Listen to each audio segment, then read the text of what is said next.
Minu jaoks on digimaailm väga tähtis, sest minu töö on kõik sellega seotud.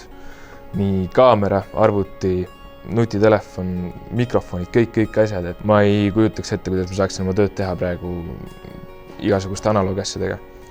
Tänapäeval on eriti huvitav see, et see foto kuskile jõuaks, siis inimene ei pea ostma lehti. Meil on online meedia, sa võid näha kõike arvutist, nutitelefonist, tahvlist. Ma lähen objektile, kasutajalaadad nutitelefoni, helistad, lepid kokku kõik. Teed fotosid nii palju, kui sul hing ihaldab, mitte nagu filmi ajal, kus oli kõik piiratud.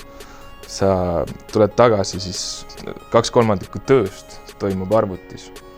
Et üks osa on klõps või video tegemine, aga kõige suurem osa toimub arvutis ehk siis fotode või videode töötlemine, siis nende ülespanemine ja siis pärast veel ka avaldamine.